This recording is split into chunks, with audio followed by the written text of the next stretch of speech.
Today we're gonna take a look at one of my favorite cities in the world, actually.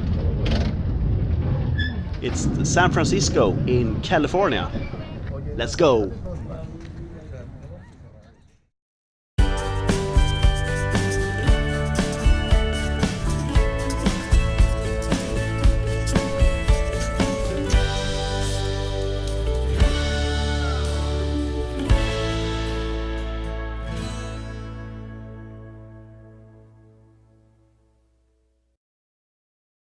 I don't really know why I like San Francisco so much, because I don't like when it's cold and it's very expensive and so on.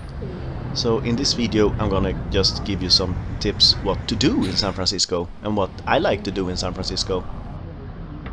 I really like to walk in the city. I can walk for hours and hours and even a whole day and just look at things, see things, the architecture, the nature and everything around it. This city got a lot of history.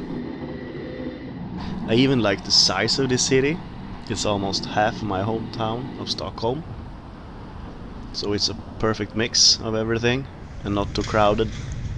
Of course, there's a lot of tourists, but I try to avoid them as much as I can. I be on the tourist places early in the morning, and then later in the evening I walk out into the nature. It's not easy to... Oh, here's the Koi Tower, by the way. It's not easy to walk in the city because it's very hilly and very steep and a lot of stairs.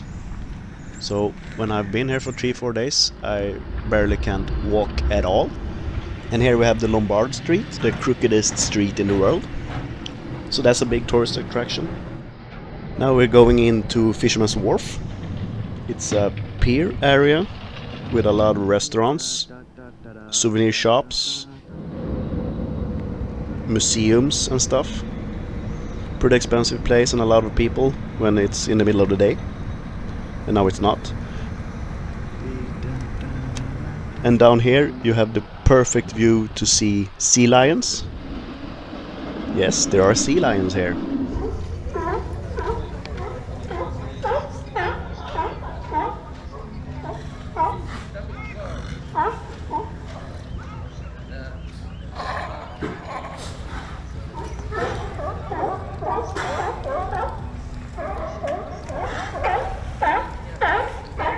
This is a perfect place if you like seafood, like I do. There's a lot of seafood here, of course. And it's actually a pretty good place to stay at if you find a hotel nearby. I didn't, I lived on the other side. I leave a link in the description because that hotel was amazing as well. And now we jumped on a ferry to go to one of my favorite islands in the world. I've been here before and I will do it again. It's the Alcatraz. I think it started as a fort, then it became a prison, and then Indian reserve, and then hippies took over it. And now it's a prison museum. Look at these currents. They are so strong. Amazing. I tried to be here as early as possible, like the first ferry or the second one, if it's full the first one. And then walk around for a couple of hours and take the tour, the fantastic tour. In the main building you will get this headset, and I always take English because Swedish doesn't exist, but when you take English they will talk to you, the people who work there and the prisoners, and tell you how it was to be inside. They have interviewed a handful of prisoners and a handful of prison guards to talk you around in the building. And you will hear stories from, like, this is the isolation cell, and they will tell you stories when they were inside the isolation cell. I could hear the city of San Francisco's nightlife in the weekends. And they also talk about some escape attempts and the riots that arise after. And then you can see the marks from the grenades and the bullets they were all firing, the prison guards. So it's really cool.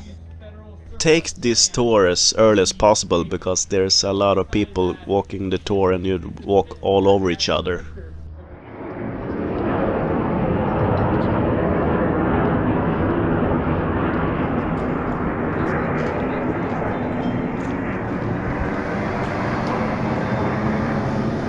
You have some really nice views of San Francisco and the Golden Gate Bridge.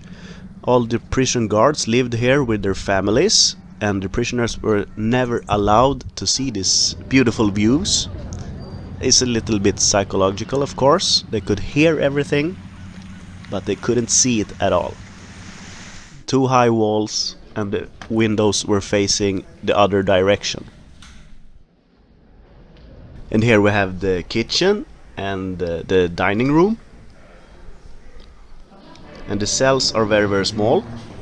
Of course you want to try to get out of these ones. And here's actually two cells that made it. You probably all have heard of the Alcatraz escape. There's even a movie with Clint Eastwood. Nobody knows if they survived, but they are gone anyway, and have been for a couple of years. After Alcatraz I started to walk again along the coastline and under the Golden Gate. I ended up here by the Sutro Baths ruins, and I was so tired, so I took a cab back home and the day was over. The next day I was up pretty early. It's very easy to get up early here because the time difference is the right way compared to Sweden, so you wake up pretty early, like 5-6 o'clock in the morning. This day I went down to the Golden Gate Park, which is a huge park. They have a lot to do, like tennis and probably baseball and polo, and they also have botanical gardens, playgrounds, ponds, museums, soccer fields, monuments, picnic area, golf. And this park actually goes all the way down to the beach. But this day I just walked around to see all these beautiful surroundings and watch all the animals. Here we have a squirrel, and down here it's pretty hard to see, but that's turtles actually.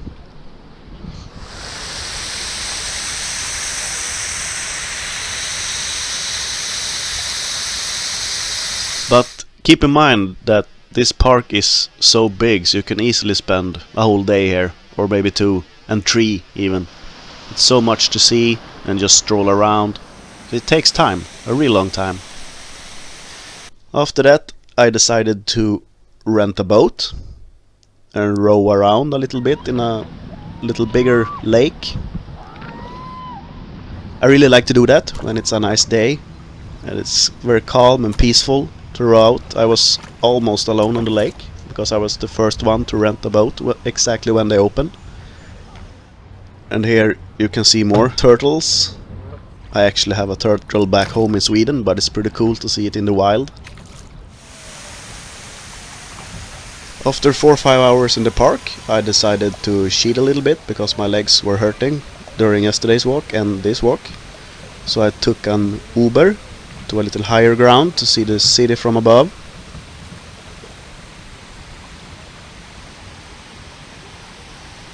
This is the Twin Peaks. After that I headed downtown because it was St. Patrick's Day.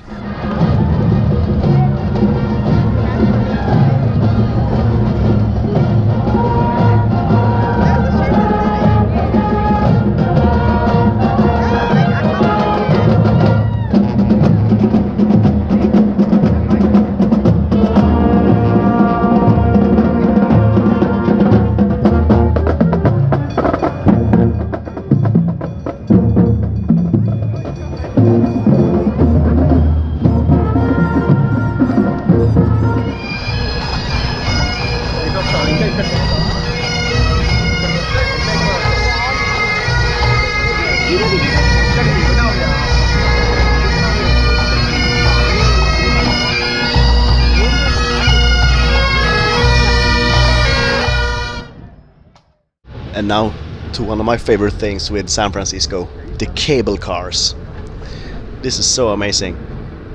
They are over 100 years old, 130 years old. And the building in the background here is the heart of it. It's also a museum, a free one, so you can just walk in and look at it. But here is the engine to all the cables that drives these cars. As you see here, you have 4 lines, and each cable drive each line and a couple of cars on them. It works a little like this. The cable is always running and the wagon has brakes, but to go forward they use this little hook to grab the cable and just ride along it. It's the world's last manually operated cable car system. It's a very nice ride. You can see a lot of San Francisco and you don't have to walk these steep hills. Guys, look this way. Yeah, look at guys, look there.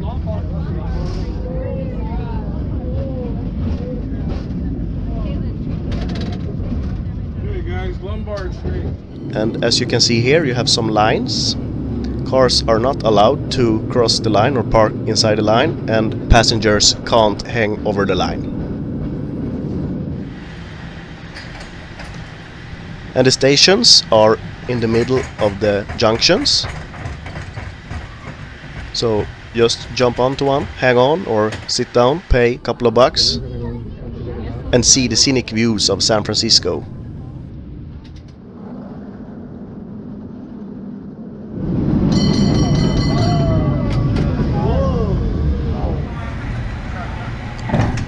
And you also have to turn them around manually, so this is how you do that.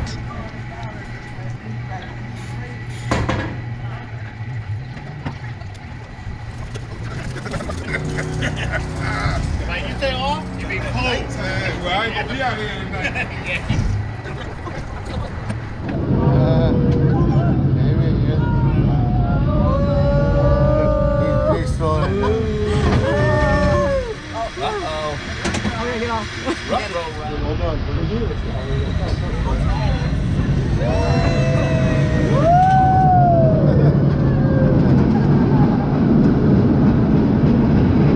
So, this is it, the review of San Francisco. I hope I could help someone out there with this little video to decide what to do and not to do.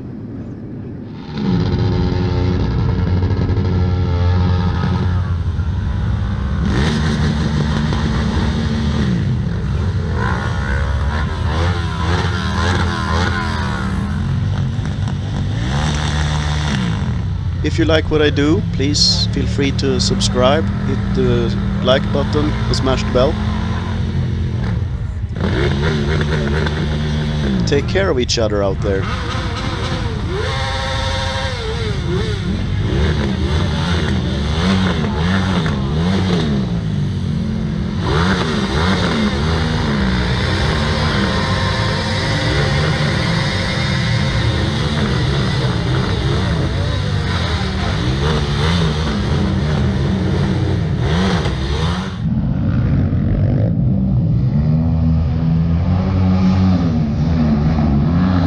Have a nice week. Bye.